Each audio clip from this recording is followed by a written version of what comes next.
Vedare tinokuchingamidzai zvekare kune chimwe chirongwa pano paZim Facebook Secrets and Confessions. Tadzoka zvekare nemamwe mamessages. Regedzai tibva tapinda mumamessages edu atadzoka takakubatirai. Message yedu yekutanga yakamira sekudai so. Hanzi makadii mukoma. Ininiwo ndakanetsana namadam mushure mekunge vabata mamessages egirlfriend. So takati tiri pakati pekunetsana paya, ambuya amai vamadam ndokubva vasvika. She then noticed kuti mwana wavo ainge akatsamwa, saka vakabva vazobvunza kuti why is it mwana wavo ainge akatsamwa, and then madam vakabva vazoudza ambuya. So ambuya vakabva vatanga kundishaudha. Mukomanashi zvakabva zvazondibhoha, ndikabva ndatanga kuvatukawo nekuti vane first born yavo who is much older than I am, ainge asina mukadzi, aita mabasa epadheni. Ndikamuti ndimi makaroya mwana kuti asaroora nekupusisa murume wenyu. Sunungurai vanhu uko, not kuramba muchingoda kungonetsana neni. So in fact ndakananga ambuya uroi. Zvisinei vakabva vatakura mwana wavo, iniwo ndikabva ndaenda kugirlfriend yangu uya. Madam was pregnant and tainge tiine mwana wedu umwe chete mukomana, was 3 years by then. Inini ndakabva ndangonoroora girlfriend, handina kumbotevera mukadzi nanhasi hatisati takazombotaura because ndakabva ndachinja number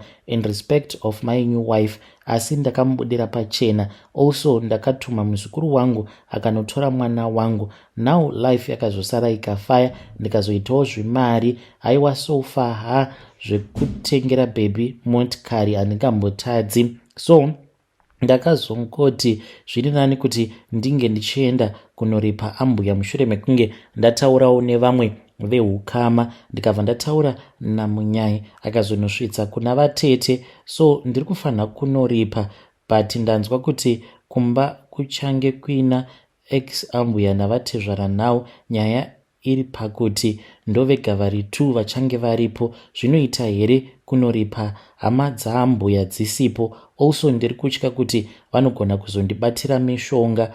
Kana vakandibatira mishonga kudaro, mari yangu yobva yatadza kushanda, zvekuti mari yangu inenge isisina kana value mushure mekunge vandishandisira mishonga, because ndava kutya kuti pakunoripa apa zvimwe kuda ndichinovapa mari yangu mukoma kunenge kuri kutozvitengesa upenyu hwangu. Ndinokumbirawo kuti munge muchindipawo advice, ndichange ndichizotevererawo ndiri mucomment section. Zvinoita here kuti ndinge ndichinoripa ambuya ndiri ndega pasina umwe munhu mukoma? Hey, vedare ndo message iyo yandakatumidzirwa ichibva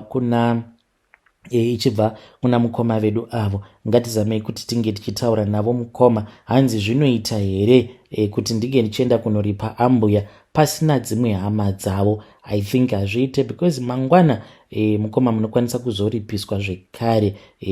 Ameno kuti vedare munozvionawo sei?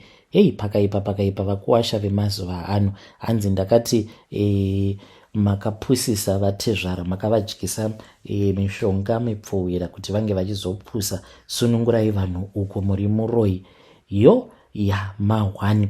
Ngatizamei kuti tinge tichitaura navo mukoma vedu ava mucomment section. Regedzai tibva taenda panyedu inotevera. Nyedu inotevera yakamira sekudai so. Hanzi makadii zvenyu mukoma, ndinokumbirawo kuti munge muchindiposterawo nyaya yanguwo makaviga chitupa changu. Ininiwo ndinoda kureurura. Ndiri mudzimai uye zvekare ndine makore 51 years ekuberekwa. Zvinhu izvi mukoma zvakaitika apo pandainge ndichangobva mukuroorwa. Takatoti tatochata nemurume wangu. Makore acho iwawo kutoti munzi maendawo kuhoneymoon, maingoendawo kuna Vic Falls kana kutongotambira honeymoon yenyu makare muno muHarare mukoma.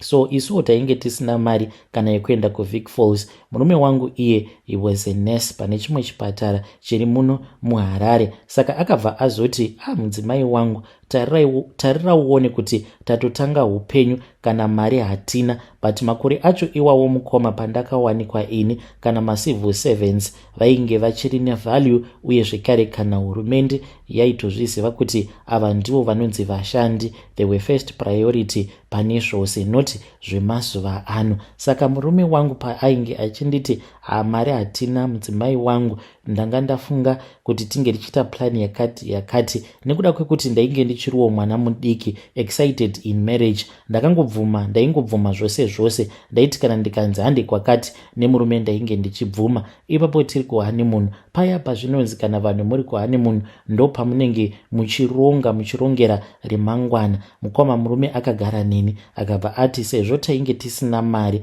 apa tainge kuda vana, at least ndainge ndakati ndinoda vana 4, akati vose ivavo tichavapei, saka zvinotoda kutoti tinge tichivagadzirira remangwana ravo rakanaka. Ndikati iwe remangwana revana rinogadzirwa kun'anga here? Ko ndaigozivei kuti munhu ainge atofunga kuromba zvake? Mukomanachi ndipo apo paakazonditi ainge achida kuti tinge tichienda kune imwe n'anga yaainge achiziva soon after our honeymoon. Mukomanachi ndakangoti ndichingonokurura mawedding gown ndichitoendeswa kun'anga. Mukoma takaenda kun'anga kuya hapana kana chandainge ndichimbonzwisisa. Murume wangu akapiwa tsvimbo iyo yaakanzi tsvimbo iyi yaifanira kuti inge ichizogara mubedroom medu, saka tsvimbo iyi ndainge ndakanzi handifaniri kuti ndige ndichiibata. Tsvimbo iyi ndakazototanga kuibata makore adarika awo museri, but makore ose awa ndainge ndisingatotendedzwi zvachose kuti ndinge ndichiibata nekuda kwekuti itsvimbo yeurombwa, mairi ndo munogara chikwambo chedu chinotipa mari. So mukomanashi akapiwa tsvimbo yake, iniwo ndikaudzwawo mhiko dzangu idzo dzandakanzi kana ukaita chakati nechakati unenge uchibatsirawo murume wako mukunozadzikisa kwake kwaanenge achiita mhiko dzake. Ndikati ehoi zvakanaka isekuru. Mukoma takazodzoka kumba. Mushure mekunge tadzoka kumba, one day murume wangu akandifonera akangoita zvekundichuma. Mukoma ndasvika kuchipatara kuya kwaainge achishanda. At that time tainge tatovawo nekamotikari kedu. Ndikatoona kutoti saka zvekutoenda kun'anga zvinoshanda kana kudhraivha. Ndainge ndava kutodhraivha vanhu vachingoti onai vana ava vari kuita zvinhu zvavo izvo. Mukoma tainge tatoromba zvedu. So ndakazoti ndasvika pachipatara paya ndokubva azondiudza kuti pane zvandainge ndichifanira kuti ndige ndichipiwa nasecurity. Ndaisafanira kuti ndige ndichinyoresa pagedhi, kunyoresa number plate uye zvekare nezita rangu. Mukomanachi ndakangonopinda pagedhi repachipatara paya, security wacho ainge achitozviziva, akangonondivhurira. Mukoma murume wangu ndokubva atobuda 2 minutes ainge aine mwana waainge akabata, akabva anditi vhura kuback seat. So ndakafungidzira kuti zvimwe kuda ainge achida kupindawo mumotikari ndinge ndichienda naye kumba, but mukomanashi akabva azongogadzika mwana uya kacheche. Mukoma kanewborn baby ndokubva akagadzika ikoko kuback seat apa kagoti kotanga kuchema. Mukoma ndakadhraivha ndichibva pachipatara paya ndiine mwana. Apa ndainge ndichiti zvino kana ndikamiswa nemapurisa, kana ndikasangana nemapurisa ndichavaudza kuti kudii. So akabva azonditi kana wasvika kumba unotora lacto, kana watora lacto unobva wazomupa mwana uyu. Ndikati ndinomupa sei mwana mucheche mukaka wakakora? Akabva anditi unongomupa chete achaunwa mukaka wacho iwoyo. Mukoma ndakangoti ndichingonosvika kumba kwava kunotora mukaka uya wanike kamwana kaya ndichinokapa kagoti kotanga kunwa. Murume wangu akazosvika pamba maybe after about 1 hour to 2 hours ndokubva asvika pamba ainge aine n'anga iya. Ndokubva vachizoti mwana aripi. Ndakaenda naye kubedroom ndokubva apopota akabva anditi kuwamuradzikireiko pamubhedha. Ndakazotosvika pakutochekeresawo umwewo wehukama because ndainge ndakanganisa mhiko. Mwana uyu ndaisafanira kuti ndige ndichinomuradzika pamubhedha apo pandainge ndichirara nemurume wangu. Ndaifanira kunge ndakamuradzika pasi pafloor chaipo. Mukoma asina kana nhumbi nekuda kwekuti pain yake ndiyo yavainge vachiti ndiyo yaizoita kuti tinge tichizoita mari nekuchema kwose kwaainge achifanira kuti ange achizoita mushure mekunge atanga kupindwa nechando. Akapopota akabva azoti sekuru ndo vachazokuudza kuti punishment yako ndeyei. Koma ndikabva ndazoudzwa kuti nekufamba kwenguva ndaifanira kuti ndinge ndichizorasikirwawo nehama yangu iyo yandainge ndichiziva kuti ndinenge ndaiuraya. Ndiwo mutoro wandinofanira kuti ndige ndichizotakura kweupenyu hwangu hwose nekuda kwemistake iyo yandakaita. Mushure mekunge asvika nen'anga yake vakatora mwana uyu. Mukoma ndopavakabva vazoenda naye mune imwe room iyo rumu yaainge akati hatifaniri kuti tige tichizoisa furniture kana kuisa kana anything, ndo munenge muchigara zvinhu zvedu, uye tsvimbo yake ndimo mainenge ichipota ichigara imomo. Mwana uyu handizivi kuti vakaita sei naye, but akachema mwana uyu zvekuti ndakasvika pakuburitsa misodzi nekuda kwekuchema kwaainge achiita, ndichitanga kufunga kuti neniwo ndainge ndichazova mubereki very soon, because at that time ndainge ndiine pamuviri samwe kuma 8 months ikoko mukoma, ndichitanga kuzvibvunza kuti zvino kana kuri kunziwo mwana wangu mushure mekunge ndazozvara mwana,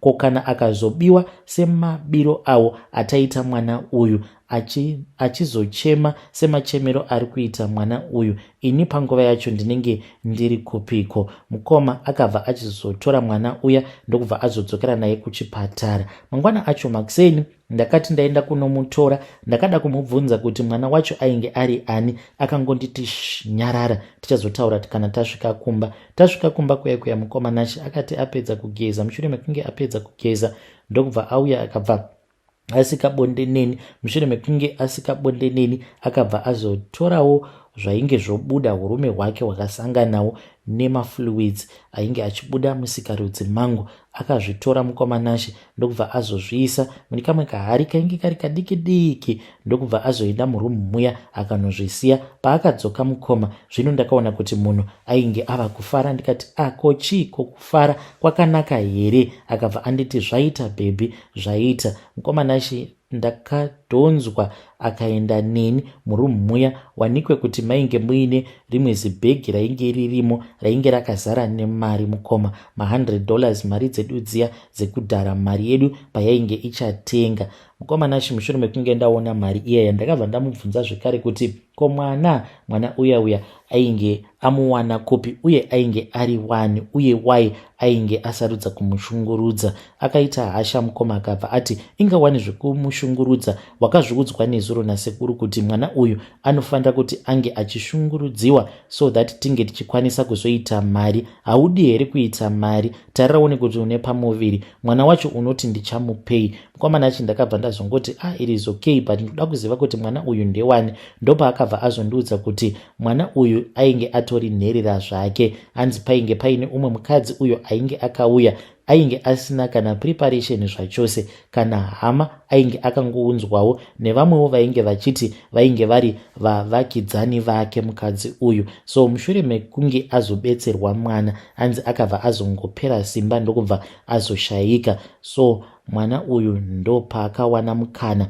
wekuti ange achimuba kwechinguva, akabva azouya naye kumba akanomushandisa pamhiko dzake. Mukoma nashi murume wangu akati achindiudza zvose izvi, mukoma, ndakanzwa hana yangu ichitsemuka nepakati, mwoyo wangu wakarwadza mukoma, ndikabva ndatanga kuchema. Akabva aenda akabva azonovhura zibhegi riya rainge rakazara nemari, agoti onditema nemari achipopota achiti look at this, tarirawo nemari iyi. Unoti mari iyi imari inongouya mahara here? At least hatina kuuraya. Kune vamwe vanotouraya, vanotovaba vana ava votovauraya zvekuti vana ava vacho vavanenge vauraya vanozotongonzi missing and they will never be found. Mukoma nashi after that nemurume takazotanga hedu kuwirirana, mari inogadzirisa zvose. Kusvika pari zvino iniwo nemurume wangu takatongoromba zvedu. Saka vana vedu ava vatakazozvara inini nemurume wangu vane machallenges avo avanosangana nawo mukurarama, ende kuti zvinge zvichizonzi zvagadzirisika, zvinotongogadzirisika chete kana kuri kunzi tikaenda tikanorasa tsvimbo yacho iyoyo apo tainge takanzi kana tava kusazvida zvinhu izvi tinodzokera kumba kwen'anga. But sekuru ava vakasoshayika kudhara, vana vacho havo vachiri kuita izvozvo zvekubatsira nekurombesa, but murume wangu anotorakidza kuti iye zvinhu izvi zvakazomupinda muropa, ava kutotongwa nazvo zvikwambo izvi zvekuti haatombodi kana kudzinzwa nyaya idzodzo dzevanhu vanenge vachinzi vafunga kurasa zvinhu zvavo. Unotoona anenge ava kutovashora nekutovatuka nyangwe asingavazivi, achingovaonawo pasocial media vachinzi vari kuda kurasa zvinhu zvavo. Takanzi kana tisingachakwanisi kuenda kumba kwen'anga tinotsvaka ninga, hanzi mumasango aya anoyera, mumasango ekuti hakuna kana vanhu vakawanda vanenge vachimbotambirako nekufambirako kumasango ikoko ndokwatinoosiya tsvimbo iyoyo yehurombwa. Mukomanashe, when you post my story, tell me, ndichange ndichizotevererawo ndiri mucomment section. Vedari ndo message iyo yandakatumidzirwa ichibva kuna vanzvadzi vedu.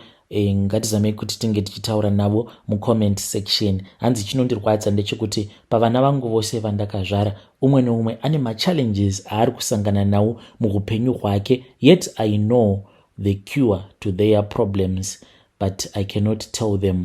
Nekuti kana ndikangovaudza, hanzi kana kupenga unokwanisa kutongotanga kutongopenga kana vana ava vakawana munhu anovabatsira.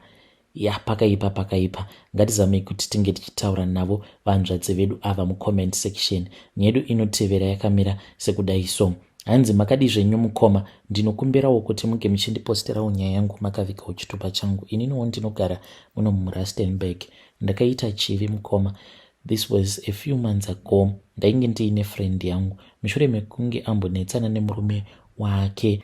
Saka akati arambana nemurume wake, ndikabva ndamuti iwe tsvaka boyfriend shamwari, haungambogare uri wega, unobhadharirwa nani rent, unotengerwa nani chikafu.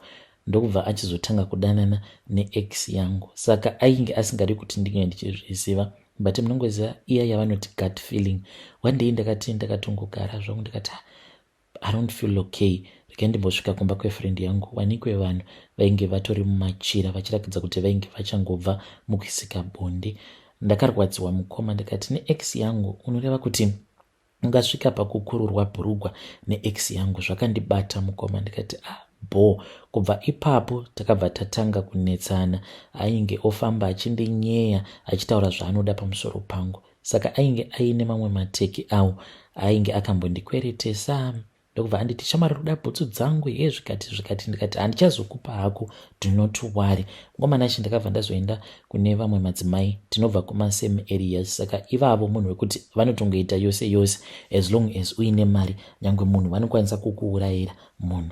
Ndikabva ndaenda kwavari ndikabva ndati ndonyaya iripo, ndoda kuti muge muchindibatsira. Saka vakazondiudza zvinhu zvakandivhundutsa even though ndakazozviita. Vakabva vanditi une chii chake? Ndikati ndangosara nebhutsu dzake zvizhinji, ndakaenda ndikanomudzosera.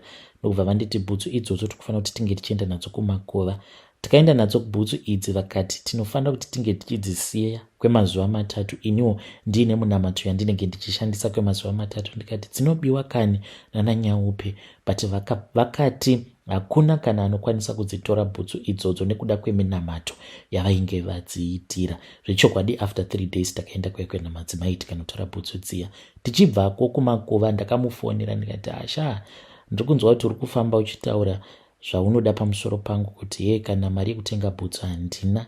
Akabva atongokechawo maemotions, ndokubva atanga kupopota. Ndikati it is okay, ndiri kupfuura nekumba kwako. Ndikabva ndamupa bhutsu dziya. Komanashi akabva ati itongori bho shamwari, bhutsu idzi ndedzangu. Akadzitora akadziti mumba make. Ndikabva ndati wagona iwe. Komanashi kupinda kwaakaita nebhutsu dzake mumba, it means kuti each and every time when she dates someone, kunyange zvikanzi asangana nemunhu anenge achida kumuroora, munhu iyeye anozongopera mafeelings. Haafi akamugara mumba mumarriage, haafi akamugara mukoma. Ndo minamato iyoyo, ndo mashandiro acho ayaichaita yandakapiwa namadzimai. Ndiyo confession yangu mukoma. Please tell me when you post my story. Vedari ndo message iyo yandakatumidzirwa ichibva kuna vanzvadzi vedu. Havasi madzimai avo, asi munhu anonamata iye anokuitira minamato yekuti munoenda kunosiya bhutsu dzevanhu kumakuva. Hazvina mwari mukati izvozvo, madhimoni ega iwawo. Ende muchaona vanzvadzi kuti one day madhimoni iwawo achadzoka kwamuri otanga kukunetsai. Asi ngatizamei kuti tinge tichitaura navo mucomment section.